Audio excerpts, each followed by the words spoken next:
Welcome to another episode of the Chess4Life Spotlight, where we meet amazing individuals from around the world, discovering their connections with chess and using chess to positively impact the world. I'm your host, Elliott Neff, National Master, founder of Chess4Life, author of A Pawn's Journey, Transforming Lives One Move at a Time. And today we have a special guest, Bryan Heathman, author himself, publisher, founder of Made for Success Publishing, and indeed the publisher of my book, A Pawn's Journey. So thank you for joining me today, Bryan. You bet, Elliot. It's a treat to be on your show. Absolutely. A joy to have you here with the friendship and with the encouragement you gave me to write my book some years ago. And so for today, let's dive right in. I would love to have you say, what is it exactly that you do and what makes you so successful in your space? Because I've known you as this author, publisher, marketer, so many things, and yet you keep it together. Yeah. Well, no, it's a great question. So I'm the CEO of a company in Seattle called Made for Success, and we're a book publishing company. A book publishing company that got into the book business backwards. So what does that mean? In the world of books, you've got the obvious things like, books. We we make books, but then we make ebooks, and then we make audiobooks. Okay. But in the case of my origin story with Made for Success, we started with audiobooks, then we got into ebooks, and then finally we got into physical books. So, wow. And while we're talking about that, with the COVID shutdowns from the last couple of years and the online explosion, do you mind just out the gate here, giving your 2 cents, your opinion about physical books? Because so many people are thinking digital. Do you think physical books are just here to stay forever? And obviously I'm not the expert in the space, hence I'm curious. It's a great question. So, when I first got into ebooks in the United States, ebooks represented 7% of the total revenue in the $43 billion industry that is the book industry. Okay. That year was 2009. Wow. Where ebooks were 7%. Fast forward to today, what do you guess that percentage would be? Are ebooks 10%? Are they 18%? I would guess are ebooks 45% of revenues? I mean, it's a great question, but here's the answer. So in the US, and it's different everywhere else, but in the US, 65% of the activity, like the revenues that the industry makes, come from physical books. 21% come from ebooks, and about 15% come from audiobooks. Okay. Now those numbers don't line up a little bit because there's a few other things that represent revenues in this industry, but those are the big three. Kind of an interesting thing. But ebooks peaked at 27% and have been on the decline for the last 5-6 years. Because here's the deal, people prefer the off-screen experience when they're in the mood to read. Yeah. Interesting. Would you say that some of that has been impacted because of the shutdowns and those things over the last 2 years? Have you seen a direct impact or more just a general trend? It's a counterintuitive thing. So one would have thought that every bookstore in North America and every bookstore worldwide closed for about a year due to the pandemic.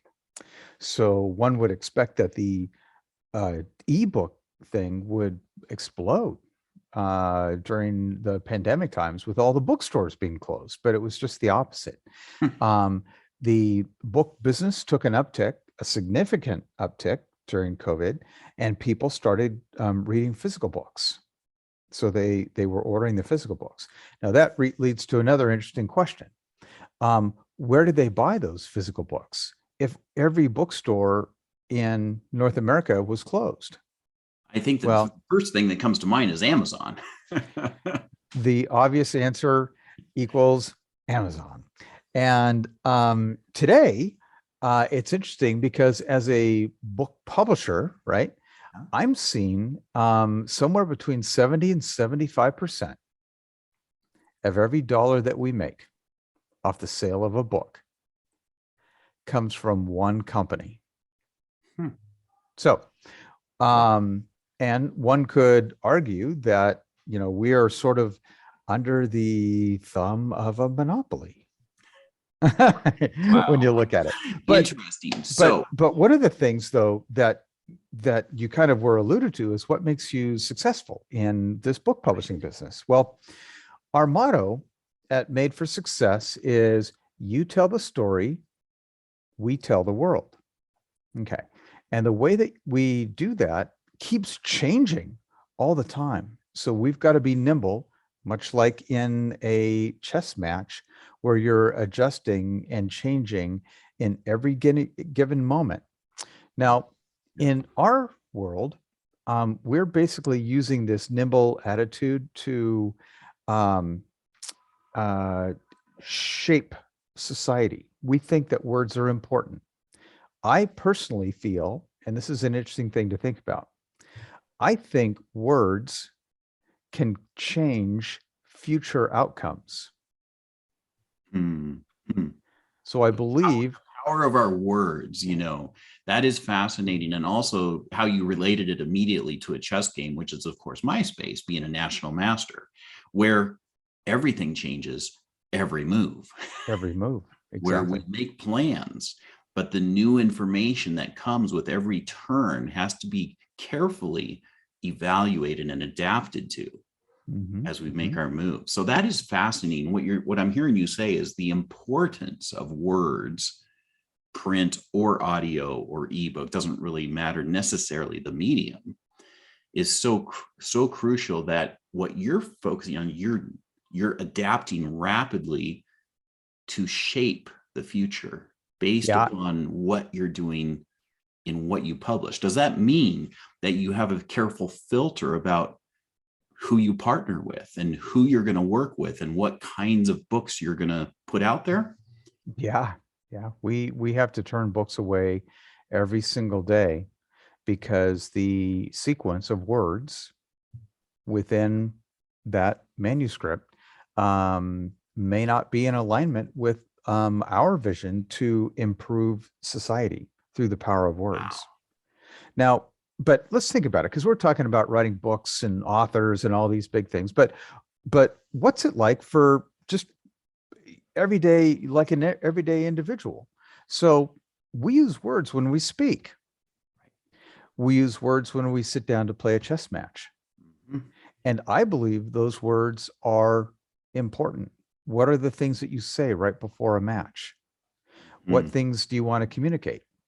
Are you trying to communicate a position of mutual cooperation? Are you trying to communicate a intimidation against your opponent? I mean, so words do matter, even the words that we speak in everyday situations. I've not often thought about the power of those words, even though they're crucially important. And at Chess4Life, we're teaching students with a vision to impact 1 million youth a week with life skills through the game. And so we do talk with students about how in a chess game itself, of course, you're going to be quiet while you're competing. But before the match begins, there's the verbal and nonverbal communication, right? There's the etiquette of a chess competition where you would greet each other before the game, shake hands, typically pre-COVID. Now virtual shakes are acceptable and these kind of things. But you would say, have a good game. Or some people would say good luck or something like this. It's part of the sportsmanship of the game, respect for each other and communicating in a good manner. And after the game, no matter the result, you would shake hands again and say, good game, or thank you for the game. And is that hard? Is that hard for people? And that's I'm glad you asked that question. Is it hard at the end to say good game? It's not so hard when you win. Right. The question is when you don't win. And at Chess4Life, we like to say you can win, you can draw, or you can learn. Mhm. You don't lose, you learn if your mindset is one of getting better. But that is interesting. I've never really thought about the power of these words. And it's making me think about the power of the nonverbal, what you're telling yourself in your mind before your game. And now we're kind of transitioning into chess a little bit here, but I digress a moment from our chat. And that is a powerful concept, which we can talk about at another state. What you tell yourself is crucial. And Bryan, I want to bring that up here because in the context of writing a pawn's journey, first time I wrote a book, I was intimidated by the thought of writing a book. And one of the reasons I, invited you to join this show here, the Chess4Life Spotlight, was I started to see some parallels between the way I play chess and the way that you guided me in writing this book. Mm. You see, the first step was simply the attitude of can-do attitude. Mm-hmm. If you think you can, you probably can. If you think you can't, yeah, you're right. You'll never try. And you gave me the confidence that we could accomplish the dream that I had to share with the world about how chess transforms lives. And so you were that mentor in that process. And then as we dove into it, you were the expert, right? You're the master in that field compared to myself, who didn't know anything about publishing. Mm-hmm. And your guidance was instrumental. And here's where I'd like to dive into a little piece of this. And that was, I'm a master in the game. And I like to say sometimes I'm a master because I play chess backwards. Okay. I always begin with the end in mind. I always evaluate the position, look to a goal, and then that tells me what to do now. So in terms of writing a book, that was somewhat of my experience. And it was like you had the whole picture and you understood how to craft where to get there.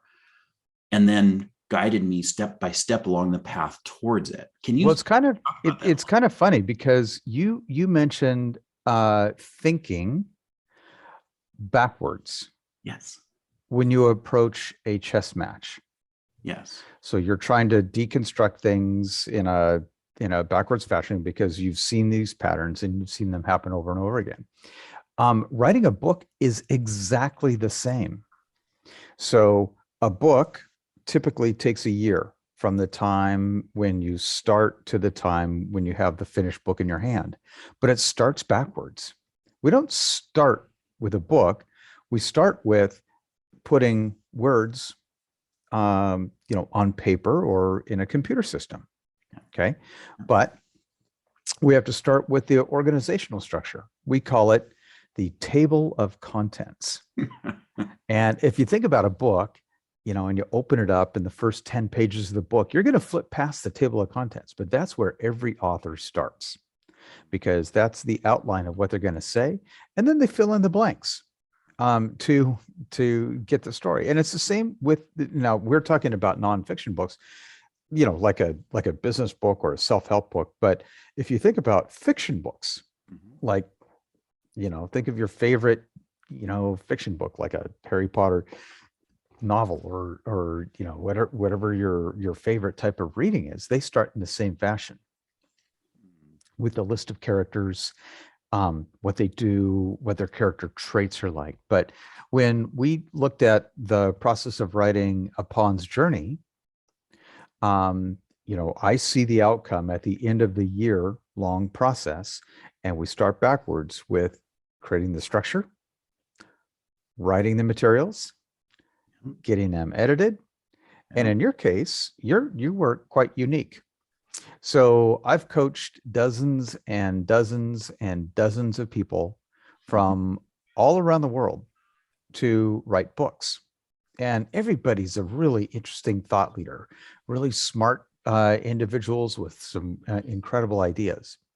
And I give them a 90-day time frame to write the book, because I've got an editing team that I hire and they're on calls every week and yada, yada, yada. And Elliott, you delivered your manuscript in 89 days. I was actually counting and you were too. So we started backwards, we got the structure, and you actually got through the writing of the book in 89 days. Well, I appreciate that note. And you say not too many follow through with all of that. And yet I would just say, from my standpoint, this is something that I learned through the game of chess, was the power of commitment to a goal, and then measuring my success based upon my inputs, not based on the outcomes. I didn't know if the book would be done in those days, but I did know what inputs I needed to do, and I committed to those, just the same as I did when I put in my 10,000 hours studying chess and practicing and training to become a national master. Right, so I didn't know any better. I knew I wanted the book published, and the coach I went to said, "This is what you need to do." And I said, "Okay, how do I block out the time it's going to take me to do that?" And I did it because so here's a curious question for you.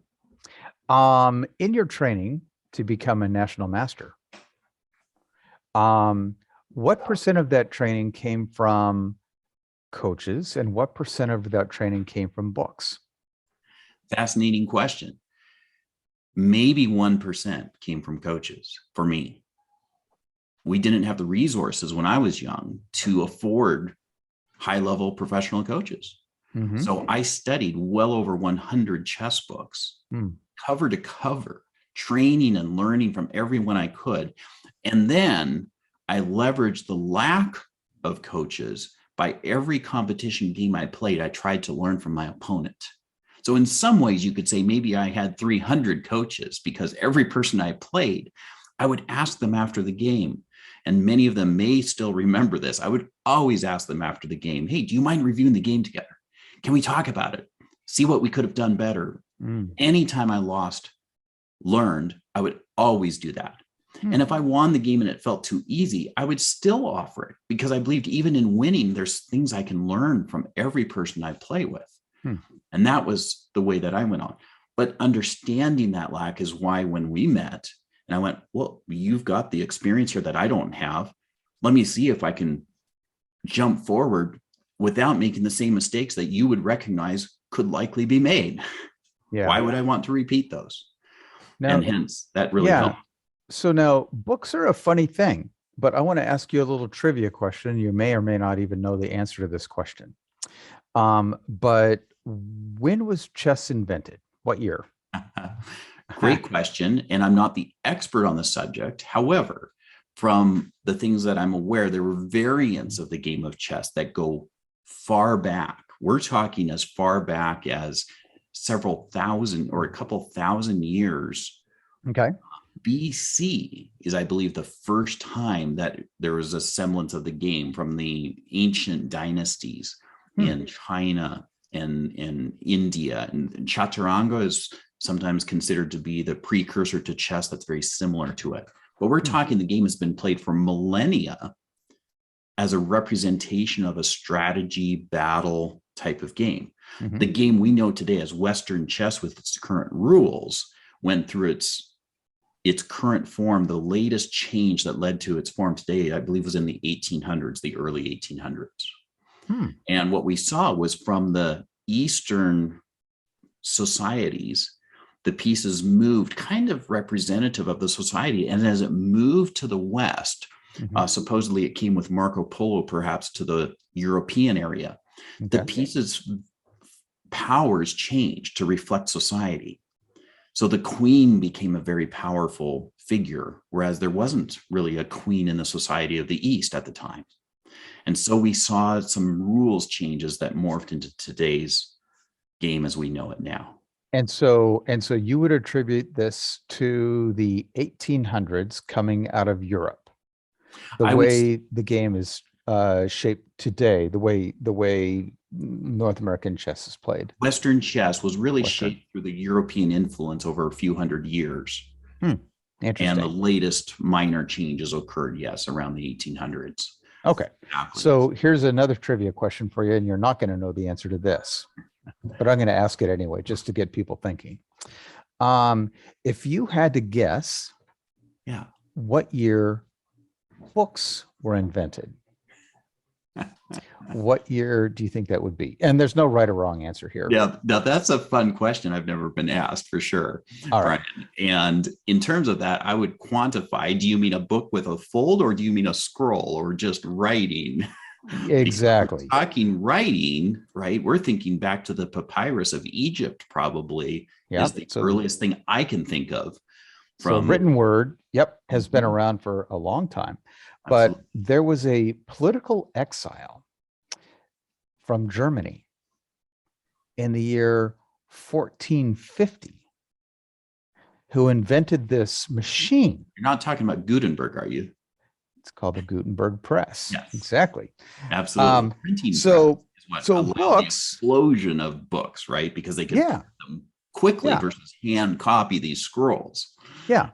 So today, guess what? You got a book, Yeah. it has a cover, it has ink on a page, it has a spine that's glued. Mhm. And guess what?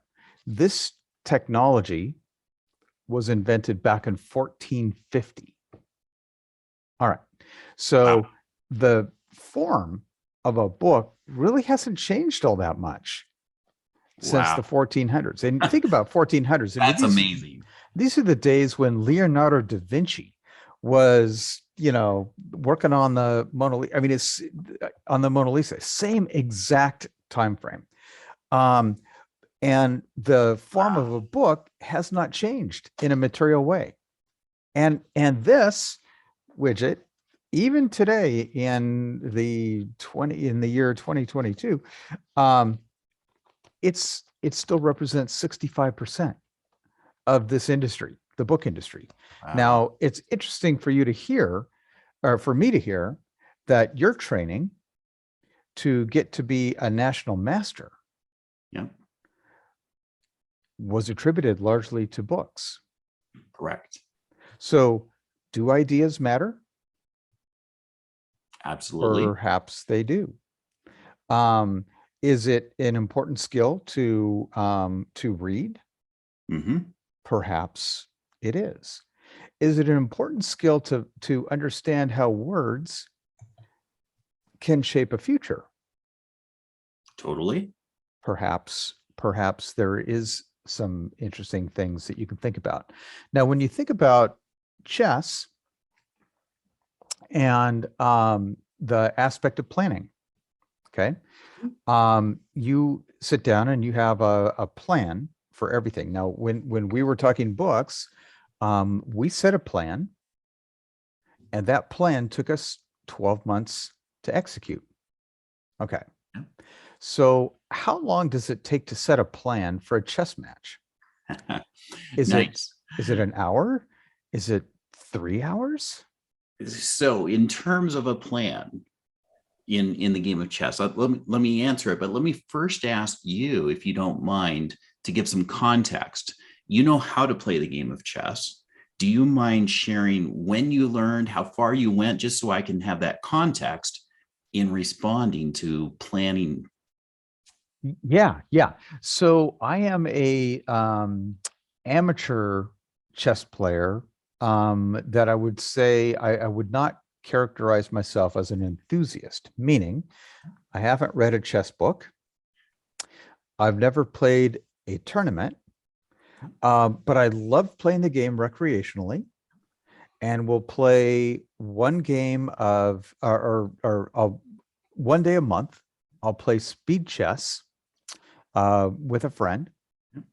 And what I love about the game is the fact that it gets me on the edge of my seat. It makes my palms sweat right when I play because it's so fast moving and you got to be so into it. So anyway, Okay. um, So, non-serious player. Yeah. basically, novice level player who Yep. enjoys the game, Yeah. right? Exactly. You've got a cup of coffee or something, sit down with a friend, play a game casually here and there, and enjoy the game. So, in terms of planning in chess, one of the reasons I asked the question, and for our audience also who may be on the spectrum from high level chess players to brand new to the game, Mhm. we play chess games, and you mentioned speed chess.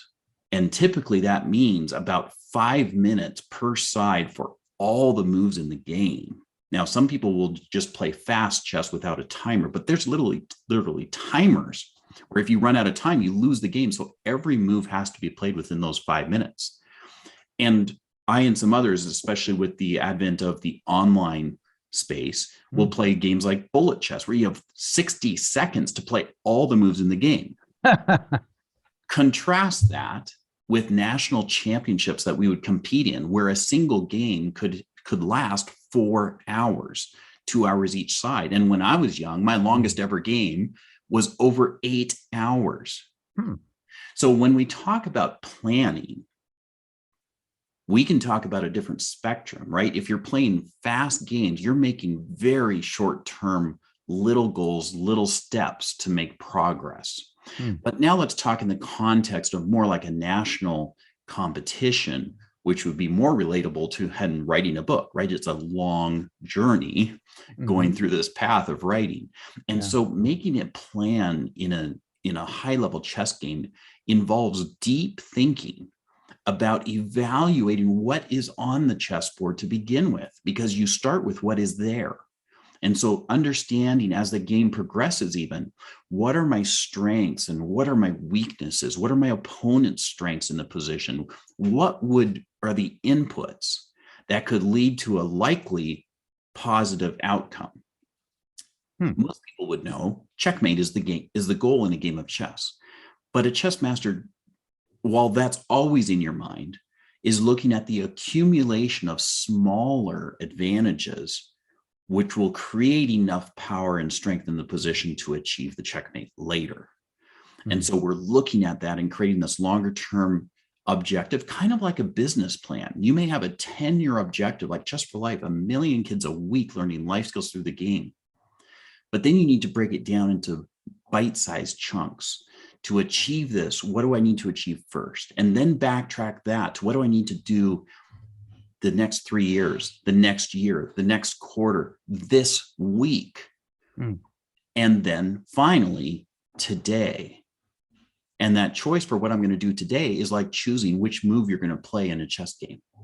So when you planned that way, you got the long-term picture, and it comes backwards to what do I do now to support that? And then every turn, the position shifts and you reevaluate. It's a bit fluid. You see, sometimes people think you just have to be great at calculation in the game of chess. You got to think far ahead. Well, you do have to think strategically, but the complexity is so grand. It's a great metaphor for life. And that's why we love to use it that way. Did you know the first 3 turns for each side? Do you know how many possible moves there are, or positions, shall I say, not moves, but unique positions? Any wild guess, Bryan? For the opening moves? So how many turns each side in a game? Let's say you make a move. How many combinations are there? Yes. How many combinations? How many different unique positions in just 3 turns each? Yeah. Okay. So I'll say 3,000. That's just a lucky guess without doing any math. No problem. Multiply that times 3,000. Okay. And you have a very close approximation. 9 million possible positions in just 3 turns, and 4 moves in. 1 more turn each side. 280 billion. Oh, wow. With a B. That's how crazy complex if you're just calculating. And that's why it's really about planning and strategy and thinking, and then reevaluating as things shift.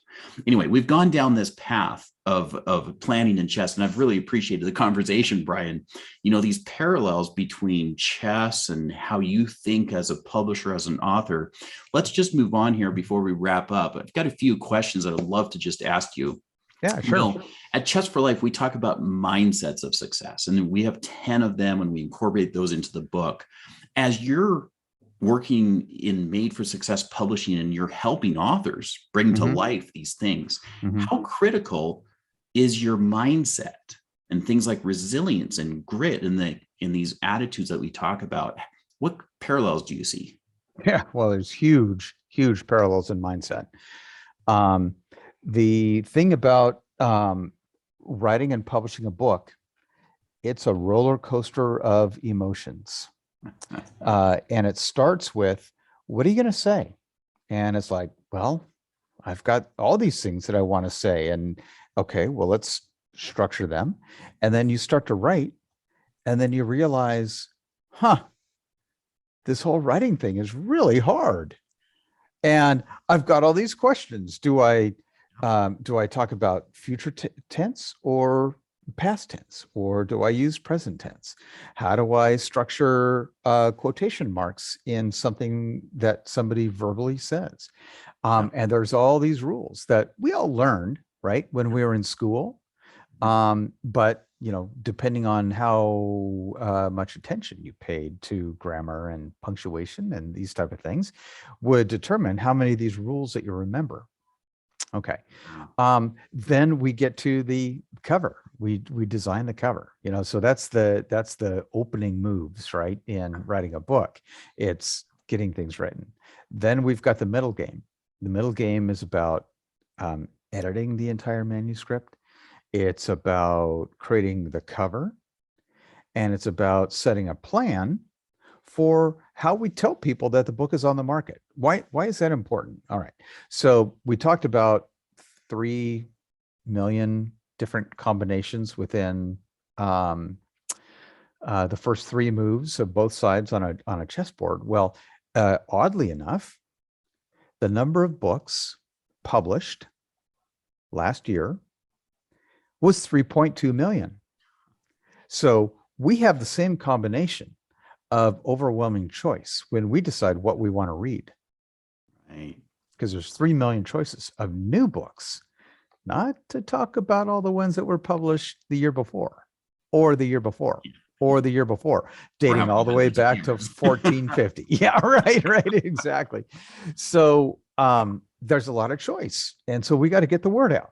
So that is what I would consider the end game of the publishing process, where you're actually trying to figure out, how am I going to spin up enough media attention to draw attention to these words that I've put together? In the case of your words, Elliott, these are words that were designed to shape society, to make society a better place, right? Your combination of words with the stories about, what was the central character's name again? What was her name? You mean April? April. Yeah, with April's story on her journey, which is a fascinating and a very emotionally moving story. I just love the story that you wrote. It's really, really impressive with a pawn's journey. I do appreciate that. And that's really fascinating. And once again, now for chess players, we think about things like, this is the opening phase, and what are my objectives in the opening? Mm-hmm. And similar with the book there, it was like the opening phase of getting the manuscript written in the outline and these different elements. And then what's the middle game phase in chess? And it's complicated, and there's so many possibilities. It's exciting. And then you have the end game phase, where you're kind of like, you have pretty clear direction now, right? Because you've had all this middle game that has led to some clarity, and now it's finishing off. Or if you're on the losing side, it's trying to stay in the game, get any opportunity you can, and create some counterplay. But let's say you're winning the game, it's trying to achieve it and finish it off. And I recall that too. It was like the phase 1, like the opening was getting the manuscript, right? The goal of what's the reason for this book, and then getting it drafted. That middle game phase of getting it edited and ready for print.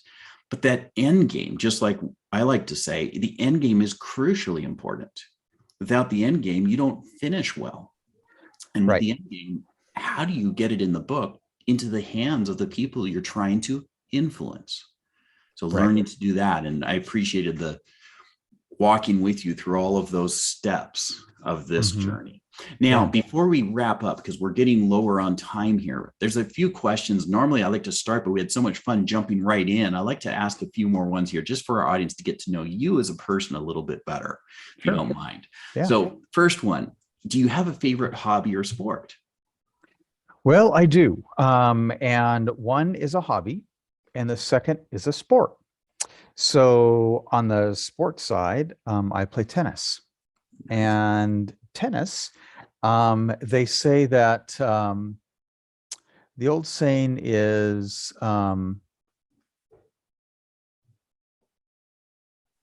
half the game is 70% mental.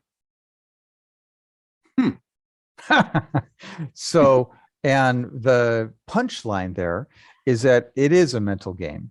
So you get into a match, and you win, lose, or you win, draw, or learn Mhm. based on your headspace. And it's usually your headspace that will determine the outcome of a Awesome. tennis match.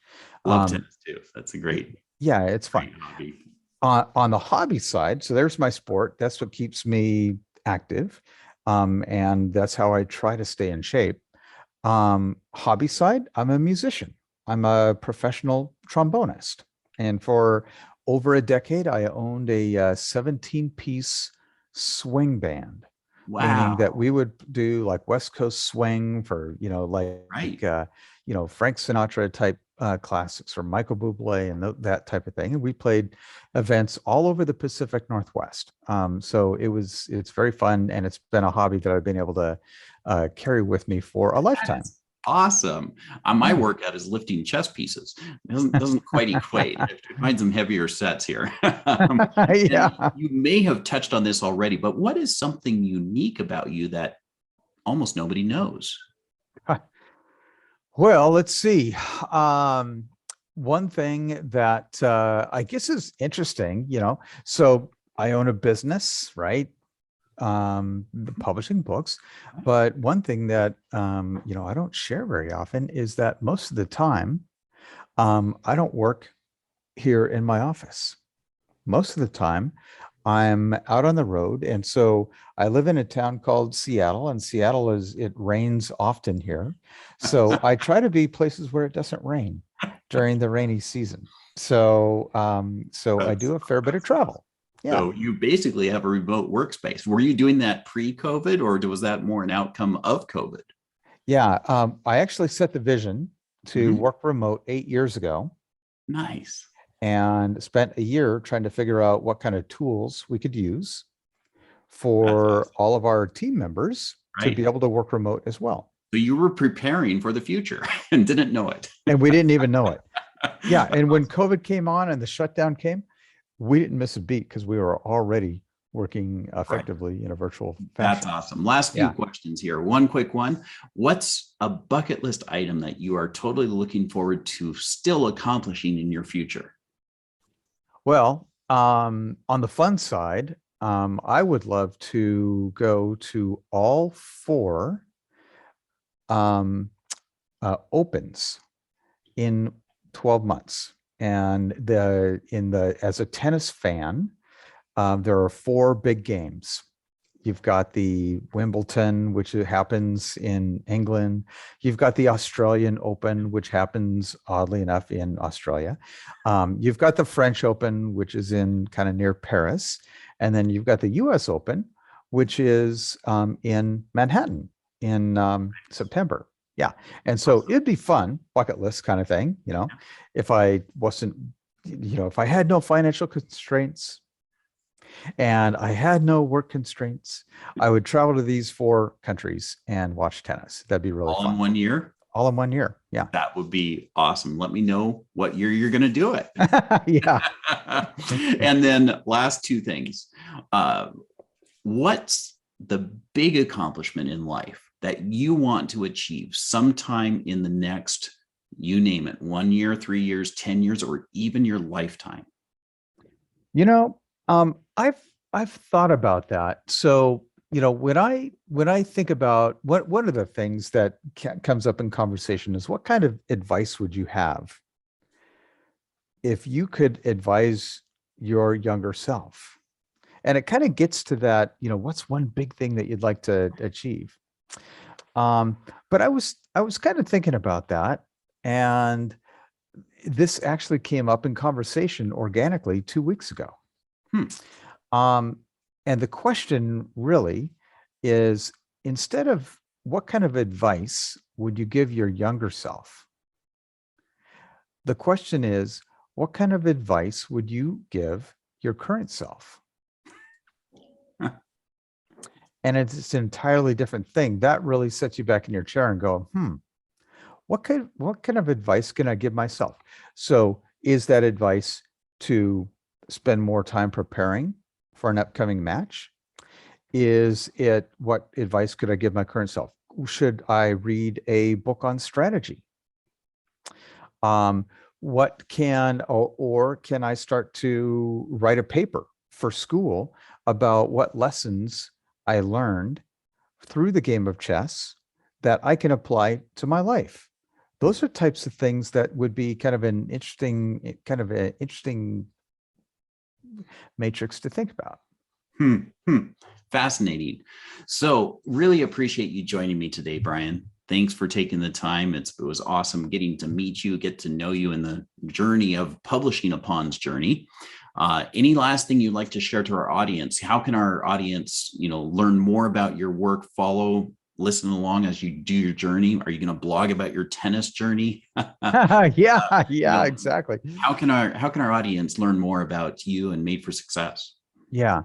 Well, I've written hundreds of articles, all about professional speaking and writing books and marketing books. And all those articles are at madeforsuccess.com. And that's a great way to just kind of get a lot of really interesting things. If you ever thought about writing a book, it's a interesting way to think about it. Great. We'll be happy to post that and any other links, in the comments or on the page with this too. So really, really do appreciate that. Thank you again, Bryan. Everybody listening, remember to like and subscribe so don't miss out on any of our future amazing people that we meet from around the world. Thank you for joining the Chess4Life Spotlight.